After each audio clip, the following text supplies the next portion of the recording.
आप में से कितने लोग हैं जो बहुत एक्साइटेड हैं आज के सेशन को लेकर के? तो अब मैं जैसे ही आपको नाम बताऊंगा उनका, जो हमारे आज के गेस्ट हैं, तो आपका जो एक्साइटमेंट लेवल है वो और बढ़ जाएगा। ये बताने से पहले कि गेस्ट कौन है, मैं आपको थोड़ा सा बताता हूं YouTube के बारे में। YouTube में क्या है कि पूरे वर्ल्ड की अगर बात करी जाए तो करोड़ों चैनल्स हैं जो अलग अलग जॉनर्स में हैं, अलग अलग कैटेगरीज में हैं। उसमें से दो बड़ी कैटेगरीज हैं, मोटिवेशन और एजुकेशन। पूरे वर्ल्ड में जो वर्ल्ड का नंबर 1 मोटिवेशन चैनल है वो मेरा है, और जो वर्ल्ड का नंबर 1 एजुकेशन चैनल है किसी इंडिपेंडेंट क्रिएटर का, वो उनका है, जो कि हमारे गेस्ट हैं। उनके 17 मिलियन से ज्यादा सब्सक्राइबर्स हैं। Please give an energetic and warm welcome to the one and only Khan sir.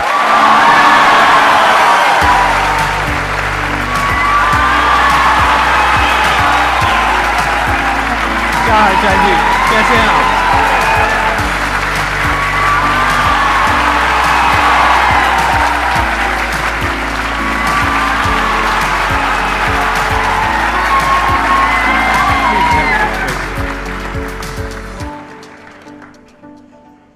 इससे पहले कि ऑडियंस आपसे कुछ पूछे या इंटरेक्ट करे, मेरे माइंड में एक क्वेश्चन है आपके लिए जी।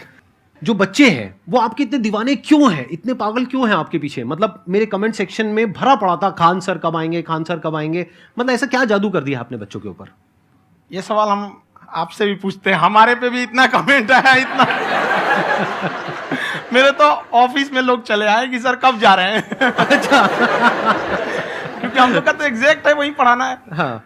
तो देखिए, हम लोग का मेन है कि बच्चों को जो जरूरत रहती है कि अगर लड़का पढ़ने आ रहा है ना, उसके मन में कोई डाउट ना रह जाए। हम उसको कहते हैं कि हम तुम्हें पढ़ा रहे हैं, दम है तो भूल के दिखाओ, याद करके नहीं।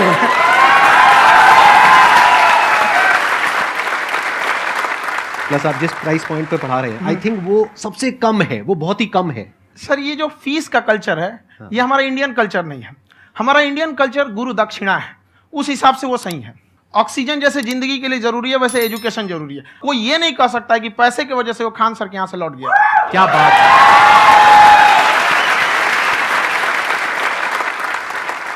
मैंने देखा कि आपका ये जो चैनल है कि ये पिछले 3 साल के अंदर अंदर ही ग्रो किया है। हमको जब चैनल शुरू हुआ तो एक दिन में हम 4-5 वीडियो बनाए। एक हमको कुछ आता, आज भी नहीं आता इतना, तो हम देख के कैमरा उमरा तो हम कंफ्यूज हो गए, बाप रे। तो हम एक ही दिन में वीडियो शूट किया, पढ़ाने वाला टॉपिक था हमको। उसके बाद कभी वीडियो नहीं, 6-7 वीडियो एक ही बार शूट कर लिए। और एक जो थे जिनका कैमरा वगैरह था, मेरे पास कैमरे भी नहीं थे उस टाइम, और कैमरा 35,000 का था। तो 6 महीना इसी में लग गया, जो 35,000 इसी में फंस जाएगा। तो उनके कैमरे से शूट किए, उन्होंने कोई चार्ज लिया, उसके बाद हम छोड़ ही दिए। लॉकडाउन लगा, तब हम कहें आप कैसे पढ़ाएंगे? वो तो 1 दिन 2 दिन करते करते अचानक लंबा हो गया। तब हमको याद आया कि ओहो, मेरा एक चैनल भी है वहाँ पे। तो उस समय उस पर लगभग 30,000 सब्सक्राइबर हो चुके थे। तो जैसे लॉकडाउन लगा तो उस पर पढ़ाना चालू किया, और पता नहीं क्या लोगों को पढ़ाई में इतना इंटरेस्ट आ गया कि आपका स्टाइल ऐसा है थोड़ा सा, आप आई थिंक पढ़ाई के साथ साथ में जो बीच बीच में आप थोड़ा बहुत छोड़ते रहते हैं ना, मतलब जो एंटरटेनमेंट चलता रहता है। ये बात हम देखिए, जब हम गुलाम थे ना, तो अंग्रेजों ने एक चाल चला था कि भारत को हम फिजिकली गुलाम रखेंगे 100-200 साल, मेंटली 1000 साल कर देंगे। उन्होंने पढ़ाई का मॉडल चेंज कर दिया। उन्होंने ऐसा डिजाइन किया कि ये टीचर की रिस्पॉन्सिबिलिटी है, वो पढ़ा के चला जाए। टीचर की रिस्पॉन्सिबिलिटी यहाँ खत्म नहीं हो जाती। पढ़ाना तो कोई भी पढ़ा सकता है, टीचर की इससे बड़ी रिस्पॉन्सिबिलिटी होती है उसे समझाना। वो समझा कि नहीं समझा। अगर लड़का आपके समझाने के बाद डाउट रह गया तो ये आपकी गलती है। लड़का हमसे पूछता है सर इतनी भीड़ है आपके पास, तो कहे सर डाउट कैसे पूछेंगे? हम कह रहे यार तुम्हारा डाउट बचेगा तब ना पूछेगा तुम डाउट यहाँ पर।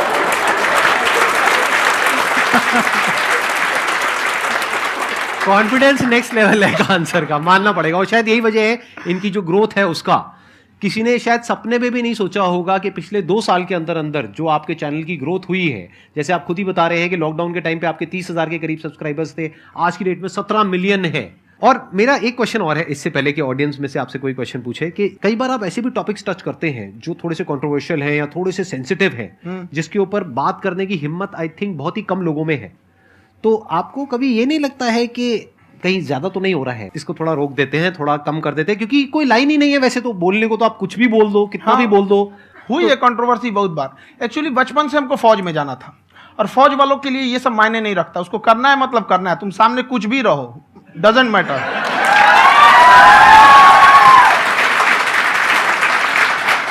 और मैंने YouTube पे देखा कुछ वीडियोस में कि आपका जो इंस्टीट्यूट है वहां पर आज से कुछ साल पहले कुछ बम गिरे थे। हाँ, कुछ गिरे थे, कुछ तो बहुत सॉलिड जगह गिरा था, फटा नहीं वो। मतलब आपके आसपास? हाँ, बम को भी पता है कि टीचर की इज्जत किया जाता है। क्या बात है, क्या बात है। मैं समझ पा रहा हूं कि ये आपके अंदर जो एटीट्यूड है ये कहां से आ रहा है, क्योंकि आप बचपन से ही फौज में जाना चाहते थे, तो आप जंग के मैदान में ही खड़े हैं एक तरीके से। बस फर्क ये है कि आपके हाथ में कलम है, हथियार ना हो करके। हथियार से एक आदमी की जान जा सकती है, हाँ। कलम से बहुत ताकत होता है। शिक्षा एक ऐसा हथियार है ना, हर कुरीतियों से लड़ सकता है, हर तरह की समस्याओं से। और ये एक ऐसा हथियार है, मेटल डिटेक्टर में भी नहीं पकड़ाता है।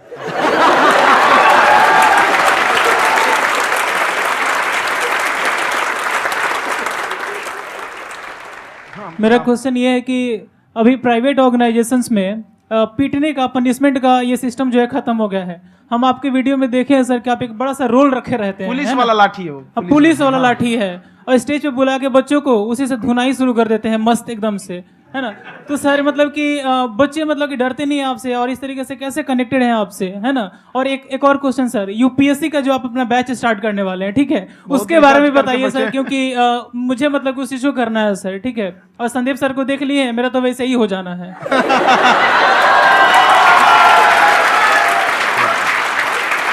क्या हो जाना है? मेरा पूरा कंप्लीट करो। I'll be an IAS officer next year because I have seen you, sir. My day is like complete, sir. All the best. Thank you so much, sir. Thank you. पूरा बोला करो। हाँ। Thank you.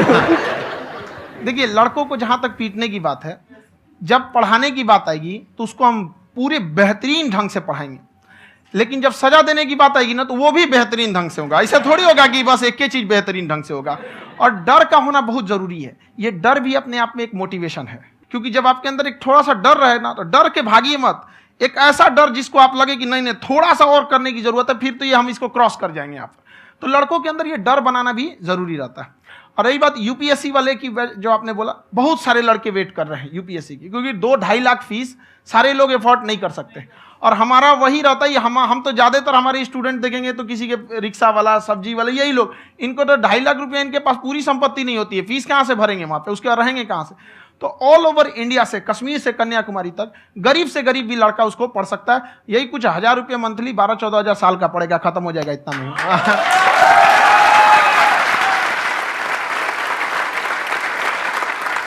ये जो डंडे वाली बात इन्होंने कही, ये सच है? मतलब आप सच में एक डंडा रखते हो? पुलिस का ही है वो। और मारते हो? हाँ, कि मतलब अगर कोई लड़की छेड़ता है या ऐसा कोई भी उल्टा पुल्टा काम पढ़ाई करता लिखाई है, कुछ भी गलती करेंगे तो पिटाएंगे वो। यहाँ पे कैमरे पे ऑन कैमरा जैसा भी रहे, कुछ भी पिटाना तो उनको फिक्स है। एक तो कोई मतलब विधायक जी थे, उनके लड़का को पीट दिए, तो चला दल बल लेके अपना वहां पे। उसने घर पे नहीं बताया था कि सर ने पीटा है, बस बोल दिया कोचिंग में पीटा है। बाद में पता चला हम पीटे हैं, तो उसके पिताजी मेरे सामने और पीटे।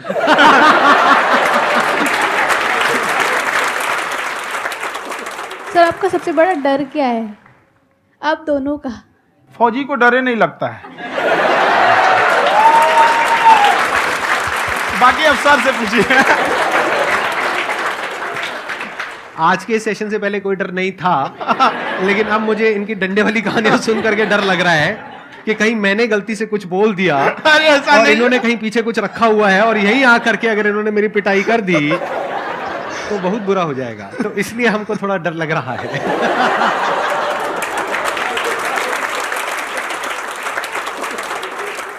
आपकी डेली कितने घंटे क्लासेस होती हैं? 6-7 घंटे। अभी भी खुद ही करते हो आप? हाँ, जो भी हमारे classes स्टाफ करते परेशान रहते हैं। हम 1:30-2 बजे सोते हैं, सुबह 6 बजे उठ जाते हैं, परेशान रहते हैं। हैं। अरे इतना क्यों करते हो, है ना? कभी क्योंकि उनको भी साथ साथ लगना पड़ता है ना। उनको साथ साथ लगना पड़ता है। हम जग गए तो कोई सोया थोड़ी रहेगा, परेशान रहते। दिन में सोते ही नहीं है बेचारा, कहीं कहीं जाके सोते रहता है। हम सीट बांध दिए कि भाई तुम इस समय सो जाना, तुम इधर सो जाना। आपकी शादी हो गई है नहीं हुई है अभी? मेरी खुशहाली देख के आप आइडिया लगा सकते हैं।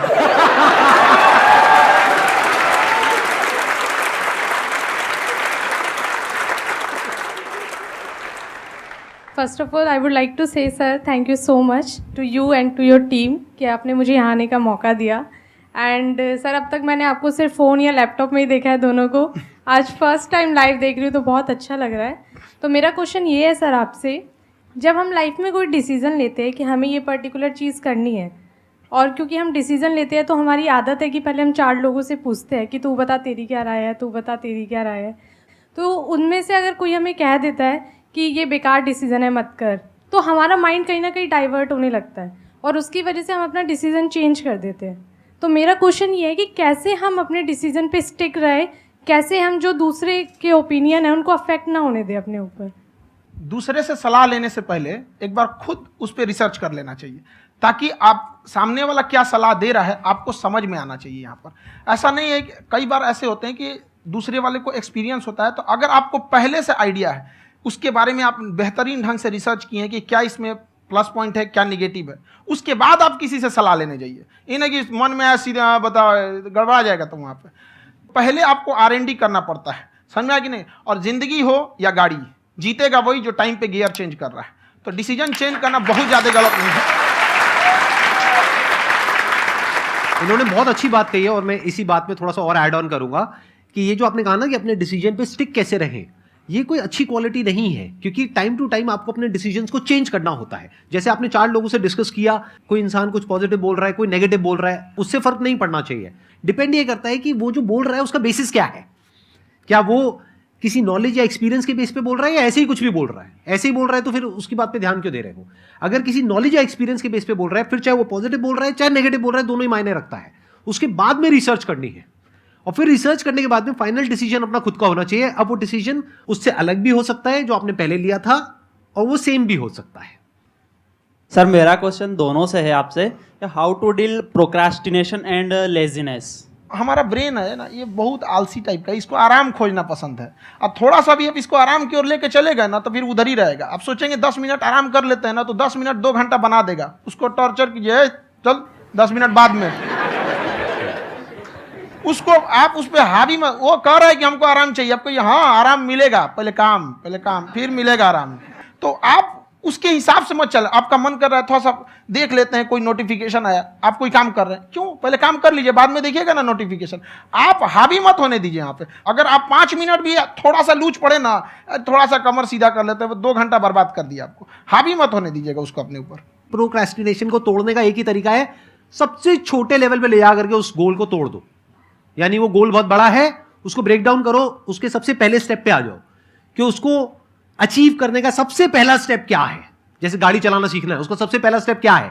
अगर घर में कोई नहीं है सिखाने वाला या सिखाने वाली, तो बाहर जा करके जो गाड़ी का ड्राइविंग स्कूल है उधर जा करके पैसे दे दो। अब फंस गए ना तो फंसा दो अपने आप को। दिमाग ये लगाओ कि अपने आप को कैसे फंसाया जाए। जब हम फंस जाते हैं ना तो फिर हमको वो काम करना ही पड़ता है।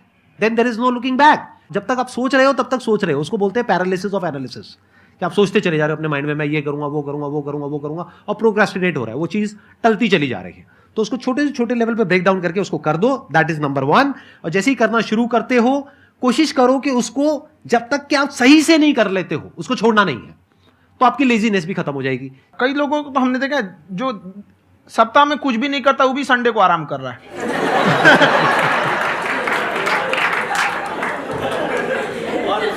वैसे कहा भी जाता है कि अगर कोई काम आपको करवाना है ना तो ऐसे किसी इंसान को दो जो बिजी है। हाँ। ऐसे आदमी को मत दो जो खाली है। ये परफेक्ट एग्जाम। किसी को भी आप देखिएगा जिसको आप कहते हैं कि मतलब थोड़ा ठीक ठाक आप समझते हैं कि नहीं ये बहुत आगे निकल, वो एक काम को खत्म करने के बाद कभी आराम नहीं करेगा। एक काम खत्म हुआ उसको लगेगा हाँ एक खत्म हो गया, अब दूसरा करना चाहिए। और वही जिसको देखिएगा एक खत्म हो गया और आराम करना चाहिए, कभी नहीं, लाइफ में आखिरी सांस तक। सर यहाँ पे सब हिंदी में पूछते हैं, इंग्लिश में पूछते हैं, मैं भोजपुरी में पूछूं? जौन भाषा ठीक लगे तोने में पूछ दो। हाँ सर।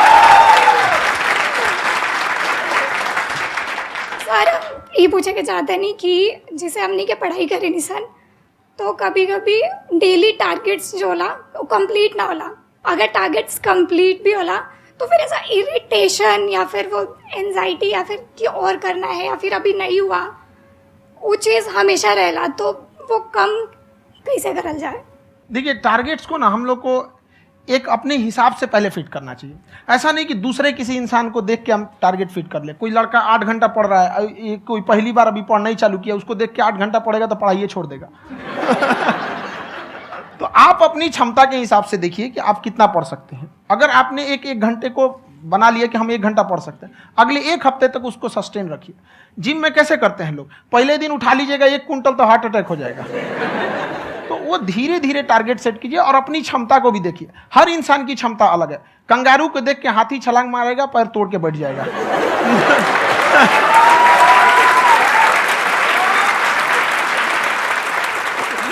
अब संदीप सर का मोटिवेशन देख के इसका मतलब क्या कि ट्रेन के आगे खड़ा हो जाएंगे, ढकेल देंगे तुमको। हालांकि ऐसा कर देते हैं, लेकिन ऐसा करिएगा लोग नहीं, क्षमता पता होना चाहिए।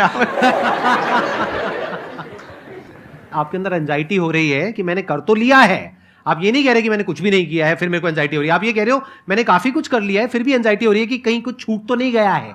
तो बेसिकली आपको ये देखना है कि अगर आपके अंदर ये एंजाइटी हो रही है, that means you are a very good student, आप एक अच्छे स्टूडेंट हो।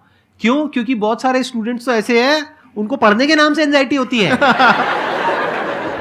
तो आपको एंजाइटी हो रही है कि मैंने पढ़ लिया, दिन में मानो 8 घंटे का आपने टारगेट सेट किया और 6 घंटे पढ़ लिया, या मान लो 8 घंटे भी पढ़ लिया, फिर भी एंजाइटी हो रही है कि मैंने 10 घंटे नहीं पढ़ा।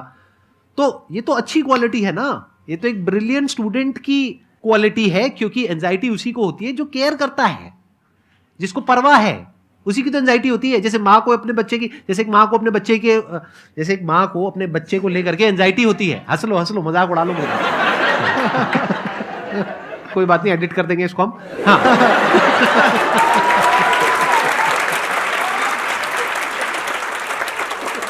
जैसे एक माँ है, उसको अपने बच्चे को लेकर के एंजाइटी होती है, थोड़ी सी भी तबीयत खराब हो जाए उसको एंजाइटी होती है, चाहे बच्चा ठीक भी है, डॉक्टर को नहीं होती है। क्यों? क्योंकि माँ को उस बच्चे से प्यार है। तो दैट मीन्स कि आप अपनी पढ़ाई को लेकर के सीरियस हो, इस वजह से आपके अंदर एंजाइटी हो रही है, विच इज नॉर्मल। जहां पर प्यार मोहब्बत होती है वहां पर थोड़ी बहुत एंजाइटी तो होती ही है ना। समझ रहे हो ना मैं क्या कहना चाह रहा हूं? आप लोग समझ रहे हो ना मैं कहां जा रहा हूं? जब वो किसी और से बात करती है तो एंजाइटी होती है ना।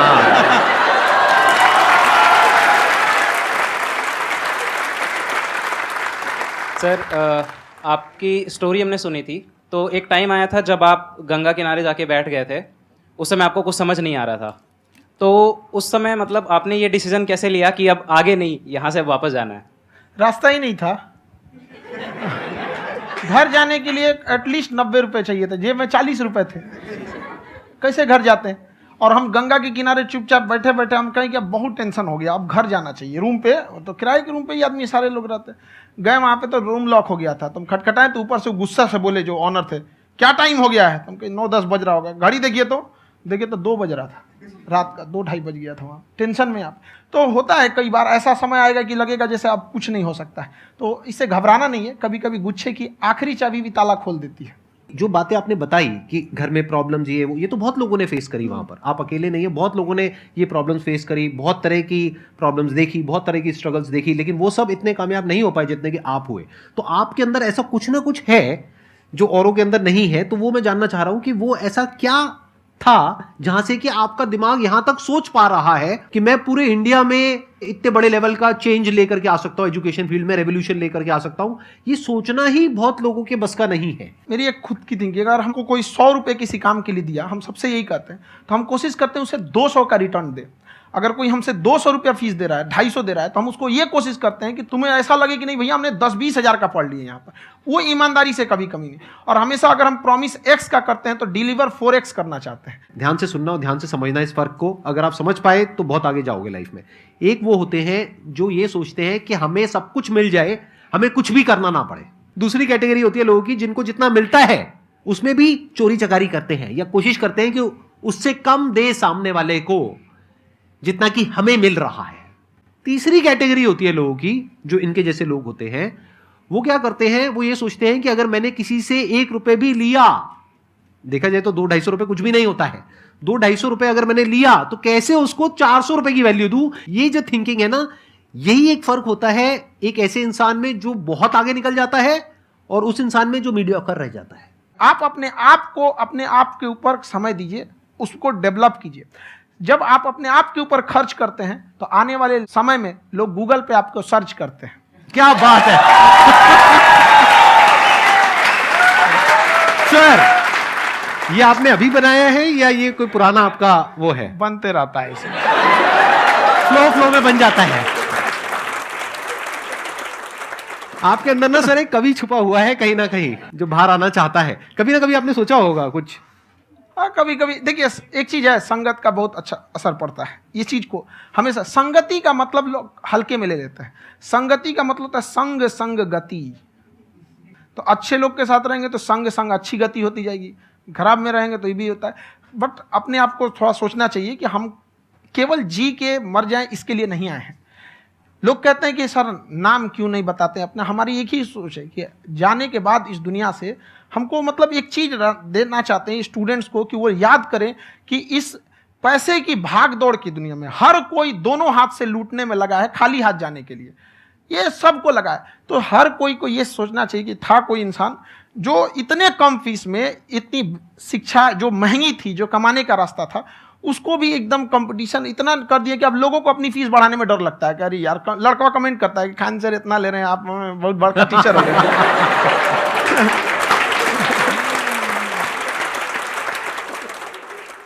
खान सर की एक क्लिप है, ये समय और समझदारी में बहुत फ़र्क होता है। अगर समय रहते समझदारी आ गई तो इंसान कामयाब हो गया, लेकिन अगर समय चला गया फिर समझदारी आई फिर तो बेकार है। तो सर मतलब कुछ आपको ऐसी चीज़ लाना चाहिए जो मतलब बच्चों जो तैयार हो रहे हैं उनको ये चीज़ें मतलब एंड टाइम पे दिखे। समझ रहे हैं आप मेरी बात? नहीं समझ?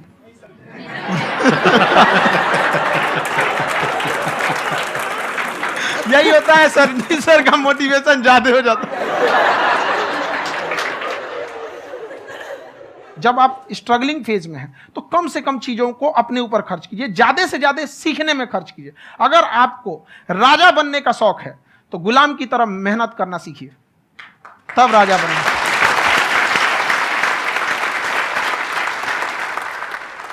ये दुख, ये दर्द, ये सब तेरे अंदर है। तू अपने बनाए इस पिजड़े से बाहर निकल के देख, तू अपने आप में एक सिकंदर है।